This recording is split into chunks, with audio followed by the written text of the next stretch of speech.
Please be seated.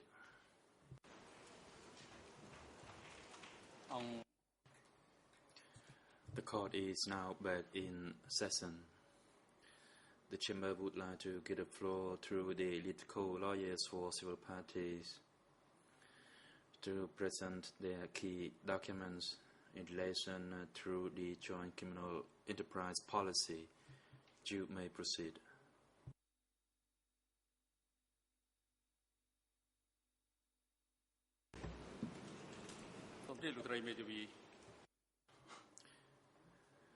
Counsel for Kills and Pawns Defense, you may proceed. Oui, monsieur. Yes, Mr. President. Thank you for giving me the floor. Good morning to you all, to the bench and to all the parties. I am sorry that I have to anticipate what is going to happen. I believe it is necessary, taking into account the Chamber's decision yesterday. We have looked at the list of documents that the civil party lead co-lawyers intend to present today on joint criminal enterprise.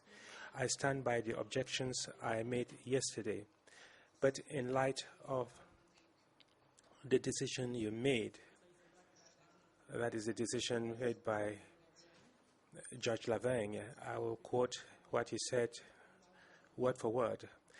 It was at about 9:22.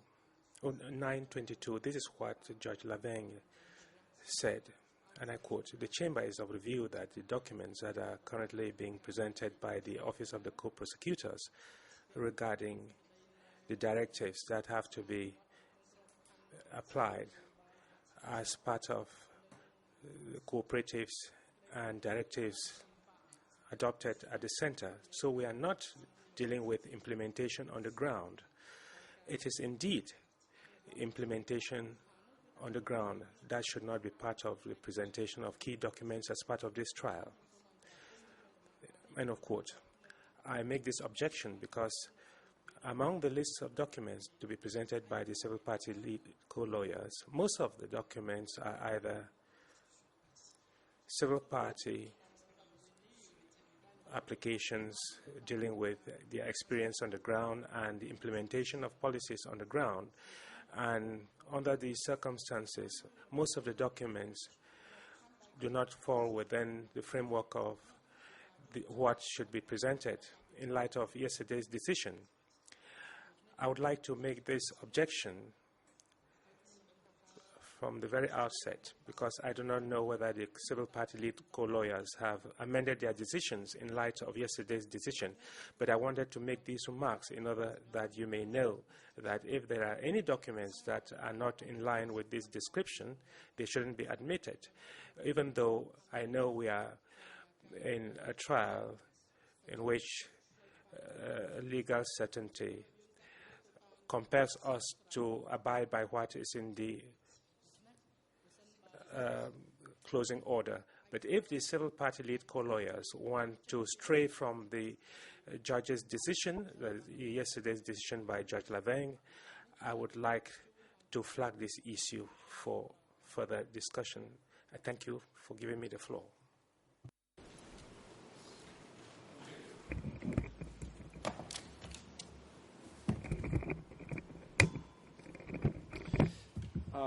Thank you, Mr. President. Good morning, Your Honors. I would like to add to the submissions of my learned friend on the Case and Plan Defense team also some observations. Maybe we are a bit late making comments on this issue, but it's slowly dawning on us that the way that the prosecution has been presenting documents in respect of the three other policies, the three other JCE policies, could potentially have far-reaching effects if we do not or cannot comment on the probative value of these documents in respect of those three policies. So we're seeking guidance how we should be proceeding in commenting on the probative value of the documents presented in respect of those three policies, which are not subject, technically when it comes to the crime base of this case. Obviously, to portray is seen by the prosecution as an implementation of the policy to target enemies. The forced transfer of the population of Phnom Penh is seen as the implementation of a policy in respect of that particular issue. But are we now also expect to comment on the probative value of the documents presented by the prosecution in relation to the other three policies? And if we do not do this, what will be the consequences on that when you are going about to start making your decision at the end of this particular trial 002/1?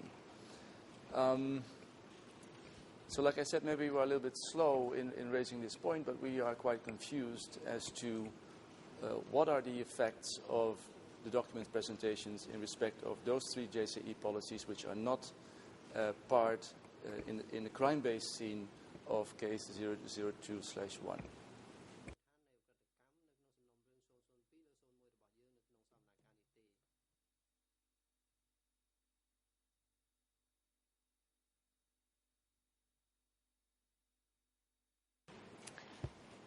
Merci, Monsieur le Président. Bonjour, Monsieur.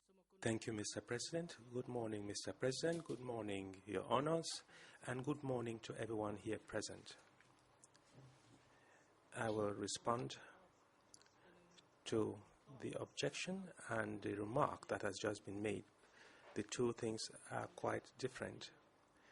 I also believe that the prosecutor will probably also want to respond because he is concerned by what has been said. What is the approach of the civil party lead co-lawyers? Our objective is to establish the existence of the 5 policies regarding joint criminal enterprise, the theoretical existence and not the implementation, which means that we will not, in principle, go into the implementation on the ground. Yesterday and this morning, the co-prosecutors elaborated on the key elements of these policies, the guiding principles of these policies and the objectives of these policies, as well as the words that were used by Anchor to express that policy. This was dealt with in detail by the co-prosecutors in their documents presentation, and they talked about directives from the center as contained in the Anchor documents, in the writings. As far as I am concerned, I will refer to the same directives flowing from the center and all the elements of those policies.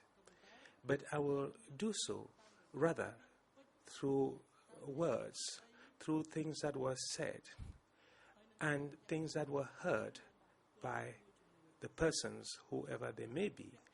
We are still talking about policy in its existence and not policy in its implementation in principle.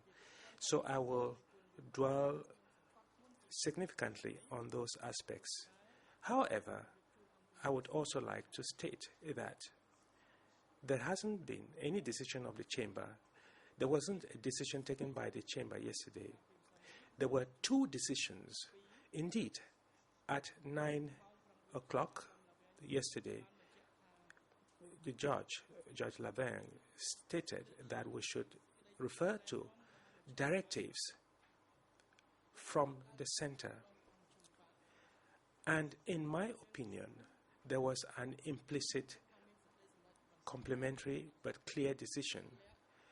Since the co-prosecutor yesterday, over a period of several hours, referred to elements regarding implementation through reports, through telegrams, and through reports of meetings at grassroots level, and through lists of prisoners, and very concrete examples of persons who were arrested, tortured, and executed. he used those elements not because he wanted to prove implementation, but implementation is inextricably bound to the existence of the policies. And for that reason, there were no objections from the defense. And the chamber, for the period of 2 hours, did not say anything contrary to the use of those documents. And I am, for my part, of the view that if I have to use certain quotations or to refer to certain documents, I will be hard put to it to separate existence from implementation. And it is the same problem which the prosecutor, the co-prosecutor, faced yesterday.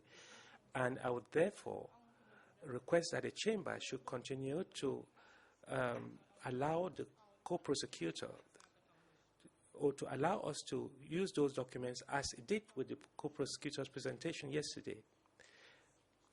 The choice of the passages that I have made was made precisely to bring out the theoretical existence of those policies as expressed and as heard. And I have made it a point of duty to refrain from straying from existence. It is obvious that the statements of civil parties contain necessarily both matters regarding existence of the policies and implementation. All the passages that I will quote are very short, and I will limit myself to existence. Although existence and implementation are closely related, exactly as was the case with the documents presented by the co-prosecutors. And let me add, and I'm almost done with my arguments, a policy is viewed not only in terms of the elements I referred to earlier, but by the systematic contents of the policy. It is obvious that it may happen sometimes, and I believe that is what the co-prosecutors did yesterday by using certain documents. It may happen that the demonstration of a systematic character involves both implementation and existence. So I believe that it is necessary, and consequently, the choices that I have made regarding passages is in line with what has been authorized by the chamber, and it is necessary for me to proceed in this manner today, as the prosecutor did yesterday. That is, yesterday and this morning. I would like to proceed in the same manner without being subject to restrictions that were not applied to the co-prosecutors, and rightly so, by the way. President, the prosecution, you may proceed. Merci, Monsieur. Thank you, Mr. President. I believe that in this courtroom we are all conscious of the fact that it is a question of presenting documents that are related to the existence of a policy, as the civil party lead co-lawyer has just reiterated, a policy that was not communicated to local authorities. There was no decision. It's a theoretical policy, a policy that was elaborated by the leaders of the CPK, but that is not what the chamber is interested in. A policy that was drawn up and considered as directives that had to be absolutely implemented. Secondly, we are talking of a policy such as we saw under the democratic Cambodia regime. We don't have specific dates, but it is evolving and it moves in a particular direction. And some details were not envisaged initially. And so we have complementary directives related to a policy that was developed at the top and communicated to the base. Why do we have an evolution of a policy? Precisely because there is interaction between the leaders at the center and reports from the ground, from the field. These reports have to do with implementation, but they assist in the development of the policy that takes on other dimensions. In this regard, in my view, there is a total interaction between the policy itself and its application. This application helps with the development of the policy. So we are talking of very concrete policy, but not theoretical aspects. The existence of a policy can be established in many ways, and I'm still talking about the existence of policy and not in its implementation. Either we find it in the documents from the center showing that these directives were the official directives of the party. We find that in the revolutionary flag, reports of meetings, telegrams, statements of leaders at meetings. This helps establish the existence of the policy, and it shows that disseminating these policies was compulsory. So another approach is to find that this policy is coming from the base. It has been accepted by international tribunals that a policy can be established through a certain conduct that is generalized on the ground, which shows that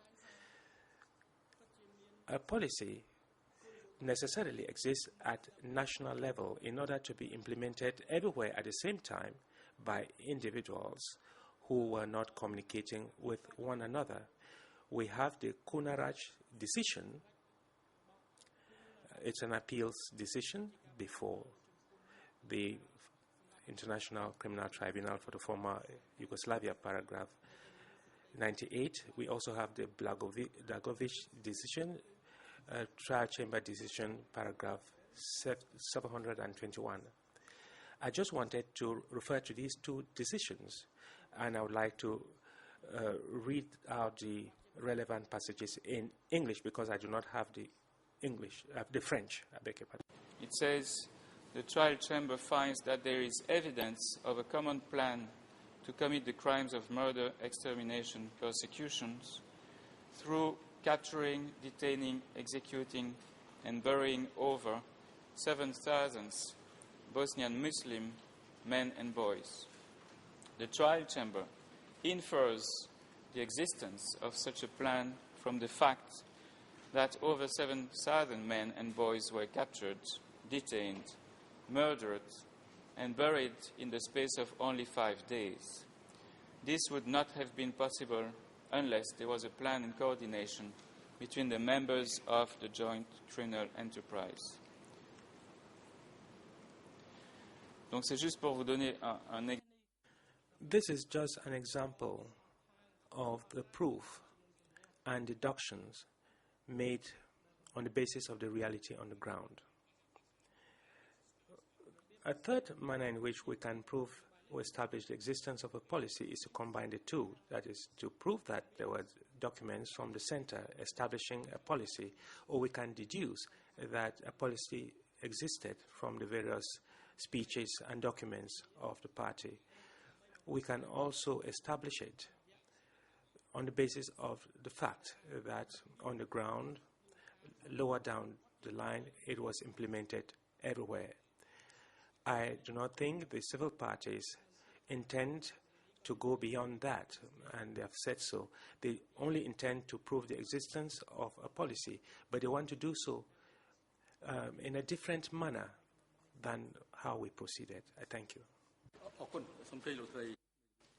Thank you, Councillor, for case and point. You may proceed. Monsieur le Président. Mr. President, we are precisely at the very heart of what I tried to avoid when I made my objection yesterday, or the day before yesterday. What I said was that we are, in a very subtle manner, sliding towards another case. This should be clear. We have always said before this chamber, we of the Kier Sampan defense team have always stated that our main preoccupation, our main concern is to correctly defend our client. Whether in case 002/1 or in the subsequent trial segments, we must know exactly the case against us. We have before us today, in very concrete terms, a situation in which the co-prosecutors and the civil party lead co-lawyers are telling you that we cannot talk about the three other policies that do not concern case 002/1 without talking about implementation on the ground. What does that mean, legally speaking? It means that you are authorizing in one way or the other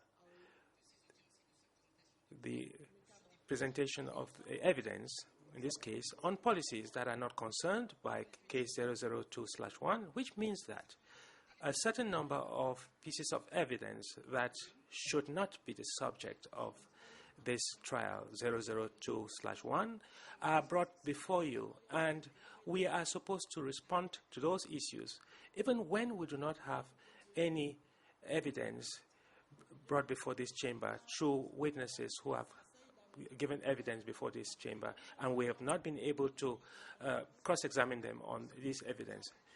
And in the few pages that are allotted to us for the closing arguments, we will not be able to do so.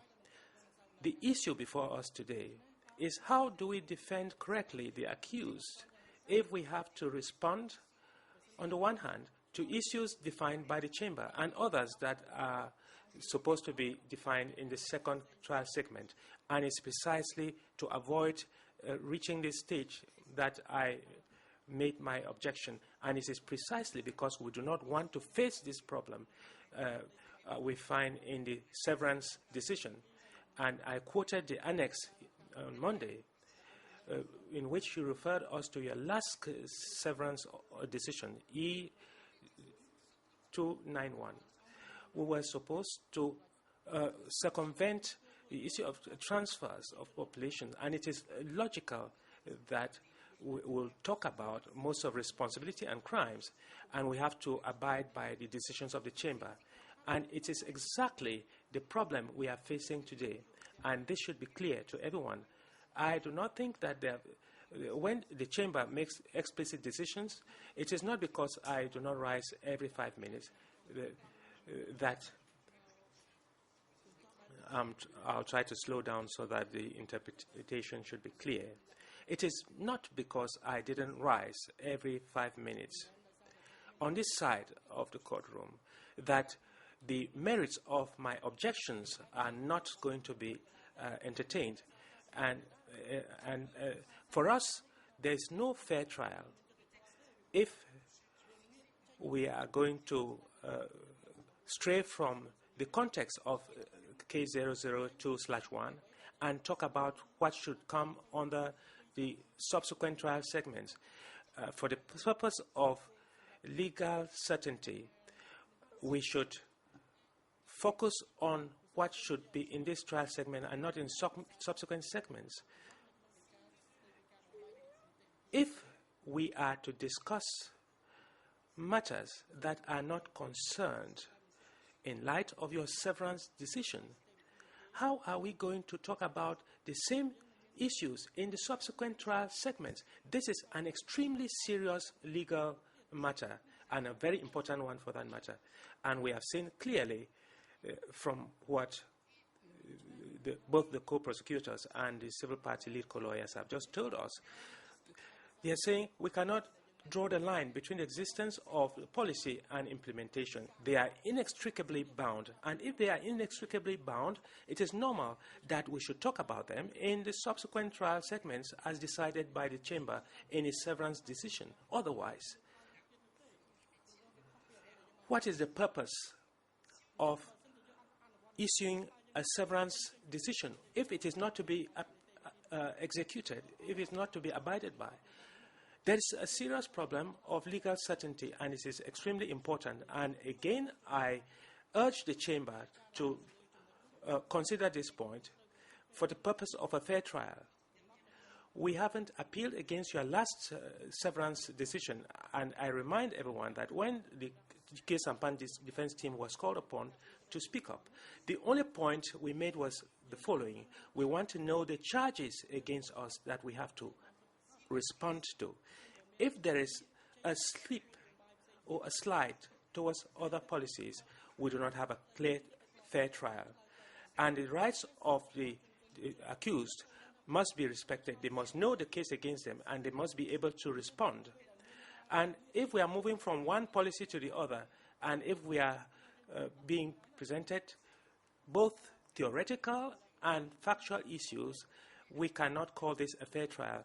And that is why I want to urge the Chamber not to allow this slip from the case at issue to the subsequent trial segments.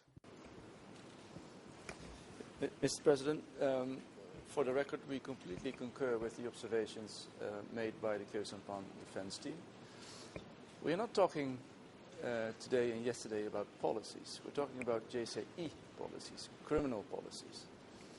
And like I said before, our client is not being prosecuted or is not being accused in this segment of the trial of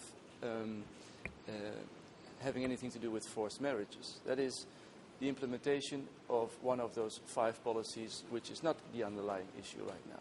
So we have a big problem if we are now, indeed, in the words of my learned friend, getting slipped into the remaining 3 policies without having a proper possibility to defend ourselves against that.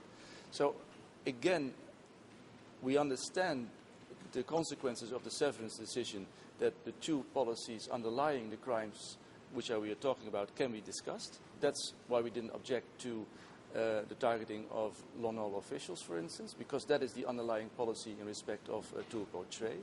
But if we're now talking about forced marriages, then of course we have a big problem in case 2/2. Because if you have established a JSAE policy, for instance, in respect of forced marriage, how are we going to deal with an obvious bias from your side in respect of the crimes which are the consequence or the implementation of this policy? So we are in a very difficult situation now, and we are now realizing, it seems, the consequences of the severance decision. Of course, we have appealed it, but now it comes for us completely clear that when we are discussing those other 3 policies, and not as well the evidence in respect of the crimes which are the implementation of it, we have a big problem and a serious situation.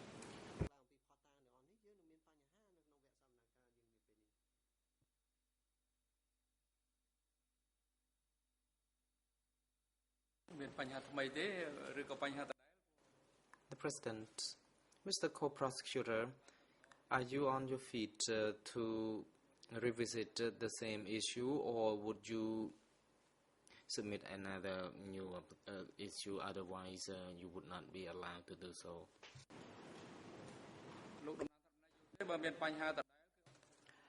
Again, please advise the Chamber as to whether you are now presenting new issue or you are going back to the same issue. Thank you, Mr. President. I wish to return for only 30 seconds to the same issue as responded to by the defense teams. If I may have leave to take the floor. The President, please be brief. We hope it will be resolved once and for all. I simply wanted to add, Mr. President, that for months now, all parties have known that this hearing on key documents would take place eventually. And we have stated that today we would be presenting documents on the 5 policies as outlined in the closing order. from paragraphs 456 to 556 and onwards. We are demonstrating the existence of these policies. We are not asking the Chamber to expand the scope of Trial 002/1. That is not at issue. Thank you, Mr. President.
The President, the Chamber would like to hand over to Judge Sylvia Cartwright to address this issue. You may proceed. Thank you, President. The Chamber acknowledges that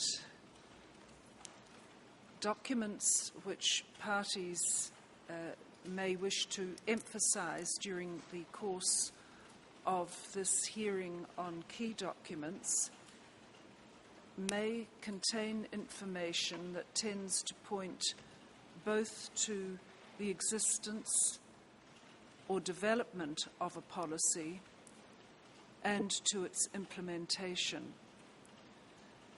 However, the Chamber wishes to emphasise that the parties have the right to comment on any aspect of the documents that have been referred to during this hearing as to their relevance and probative value, and the Chamber will make those determinations in the course of its verdict. It is necessary, however, to emphasise that case 002/01 includes policies only insofar as they exist or have been developed, and that the implementation of policies other than the evacuation of the cities is irrelevant to that case. President, I think that's the extent of the ruling. Thank you.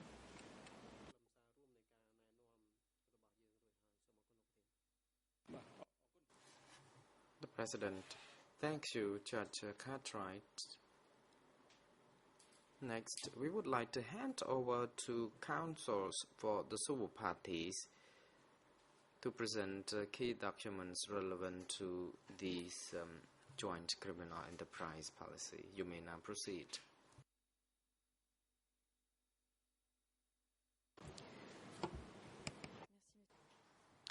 Thank you, Mr. President. As usual, I shall read out short excerpts. I will provide the ERN numbers each time. However, I will not ask for these documents to be displayed on the screen. I shall begin with the creation of the policy of cooperatives and work sites and camps. I shall begin by insisting on the determining factor, as was made explicit by the co-prosecutor yesterday, and the means that were used to limit the development of commodities and resources, as well as what had happened in certain cooperatives. I shall begin with D22/1102, ERN in French 00861668, English ERN 00839950, ERN in Khmer 00518426. This civil party, who was located in Kampong Spo at the time, states as follows, and I quote,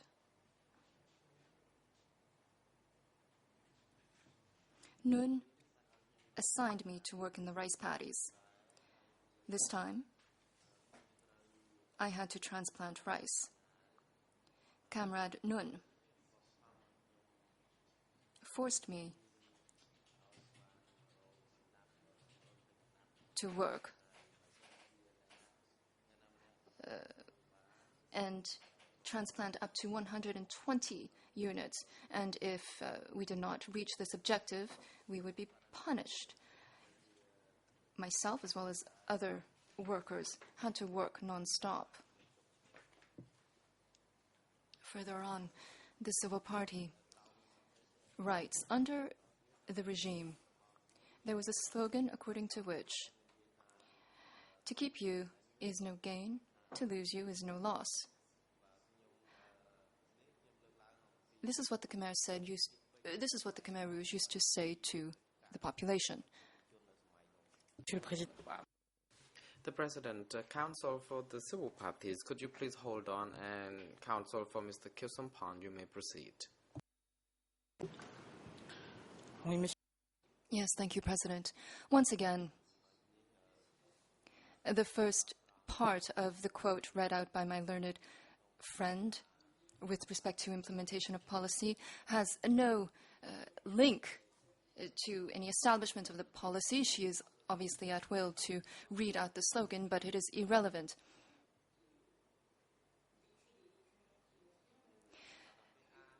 How is it possible that parties may read out documents that have no bearing on the subject matter at hand? I therefore am repeating the objection that I have raised previously. If my learned colleague is to establish the existence of the policy, she may simply read out this slogan, but not talk about how rice was transplanted. Once again, this has absolutely no relation to the development of the policy as was set out and defined by the Centre's directives. Council Simonofort. Mr. President, I've just read out a passage in which a Khmer Rouge soldier is requiring the residents of a particular region to carry out specific tasks, which is to transplant some 120 units of rice per day. And if the residents were not to abide by such a directive, they would be subject to punishment. This is likely the order that was expressed by a low-ranking cadre as based on the order of the Centre. This, therefore, demonstrates the existence of the policy. Council Guisset. Mr. President, it appears that the snake is biting its own tail here. If they are to establish the policy, then your directive is no longer applicable. However, how can she possibly say that the implementation of a policy is the demonstration of policy? Then this issue is simply not relevant to case 002/1. I don't know if this paradox can be resolved. However, the parties must abide by the directives as expressed by the Chamber.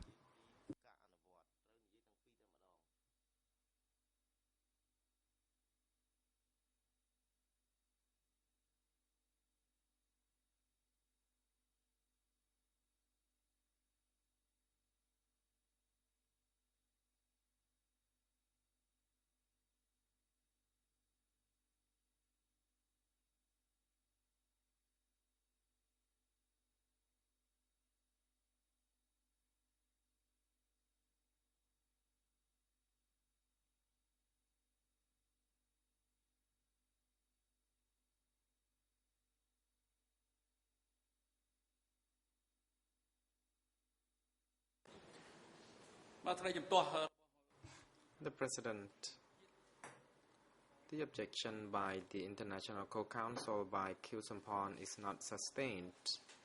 This matter falls within the scope of the intended trials, and the Chamber has already informed the parties to the proceedings about this. And please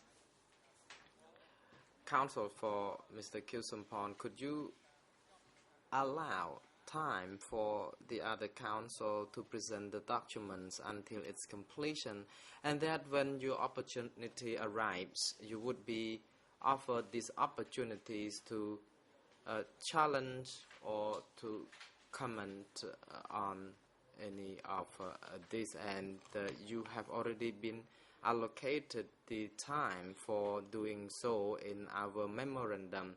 So please refrain from obstructing the other counsel when they are presenting such documents, but of course you will be offered the opportunity to do so during your allocated time. And now, lead co-lawyer for the civil party, you may now continue.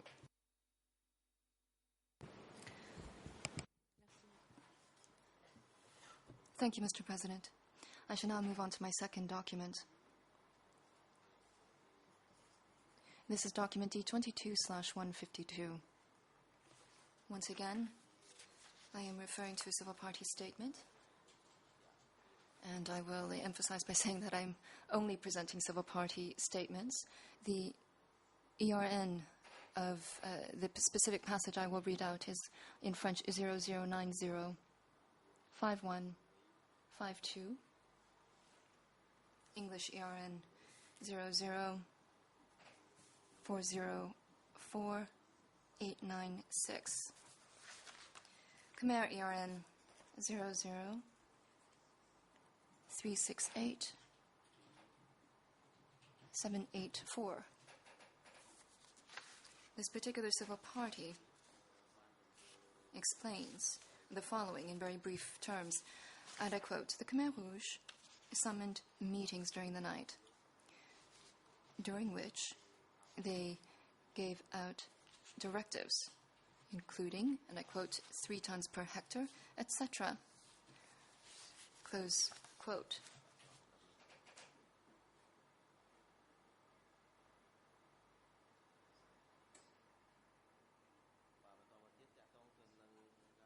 With respect to the development of irrigation systems, which is one of the policies that the co-prosecutor had elaborated upon yesterday, I wish to refer to document D22/2066. ERN French page 00894013. English 00890970-71, and Khmer ERN 00544536. This civil party, who was a child during the occurrence of the facts, describes as follows. The civil party statement reads, everybody had to be assigned to the construction of dikes and pits. They were asked to go from one area to another in order to carry out the construction work.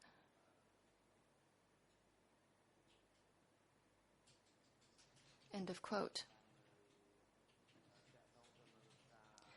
On the same topic of the policy of dikes and irrigations, I shall quote D3/1676. The civil party was at the time located in Cartier. The ERN French page is the following: 00811456. English ERN 00812379. ERN in Khmer 00496842. The civil party states as follows, and I quote, "The Khmer Rouge, whose names I do not know, gave us orders to dig dikes and rice paddies in order to clear forests using a hoe for the digging of dikes, and the Khmer Rouge imposed an absolute condition, which was that we had to build a dike measuring 50 meters in length every single day. Otherwise, we would be expelled.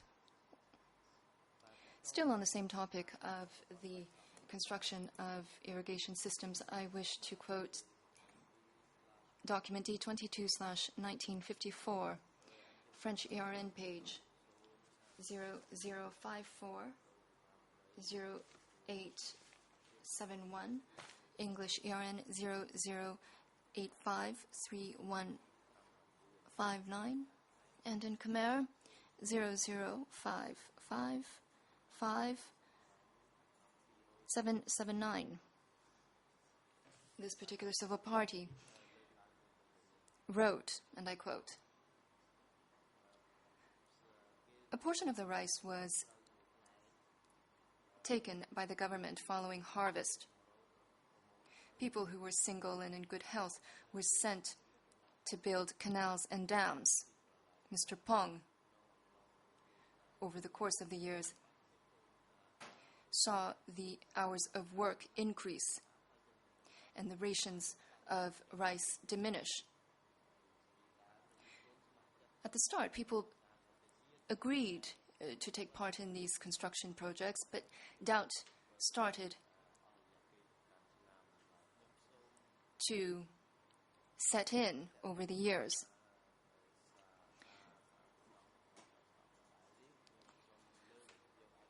I wish now to quote from document D22/195 in furtherance of demonstration of the policy on the construction of irrigation systems, ERN 00898049 in French, pardon me, and English ERN 00434305-06, and ERN in Khmer 0039778021. This particular civil party was living in Sve Rieng during the time of the facts. He describes the construction of dams and rice paddies and dikes, and he writes, "My children were sent to the children's unit." End of quote. And further on, the civil party writes, "We had to clear some 20 acres of land, and if we did not reach this particular goal, we would not receive any rice."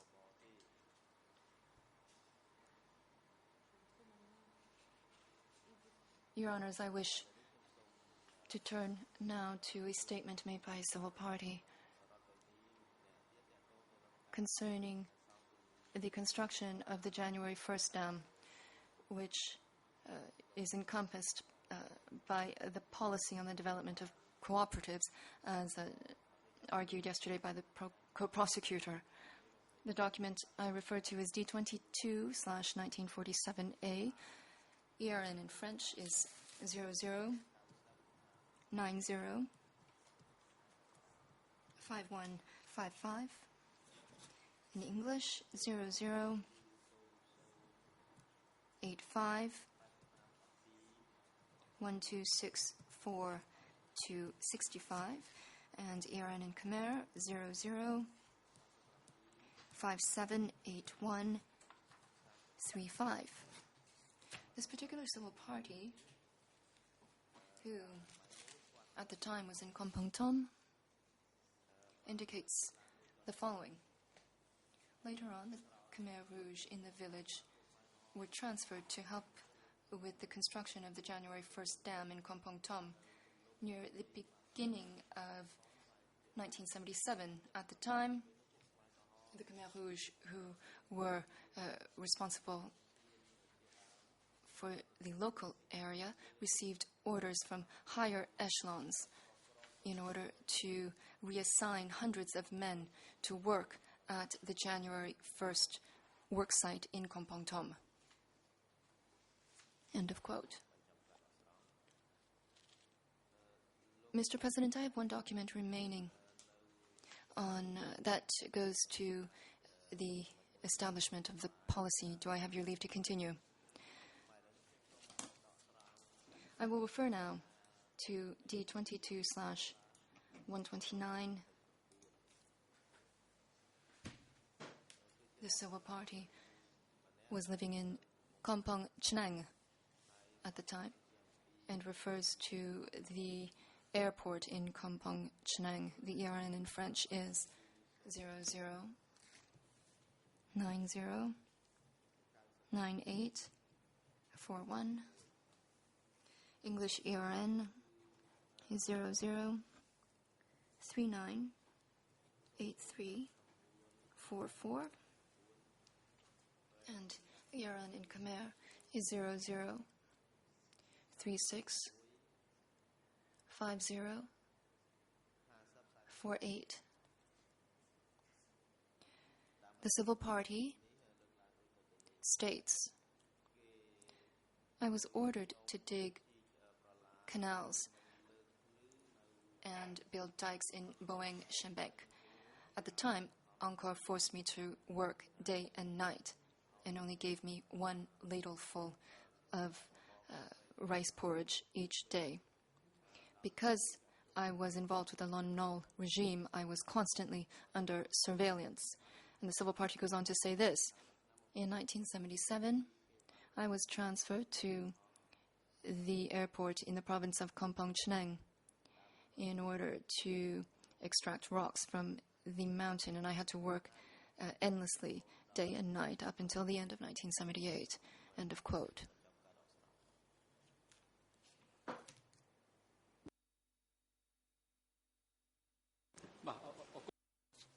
The President. Thank you, Council, for the civil parties. It is now appropriate moment for lunch adjournment. The Chamber will adjourn until 1:30 p.m. Security personnel are now instructed to bring Mr. Kyusampon to his holding cell downstairs and have him return to the courtroom this afternoon before 1:30 p.m. The court is adjourned. សូមអញ្ជើញក្រុមឈ្មោះ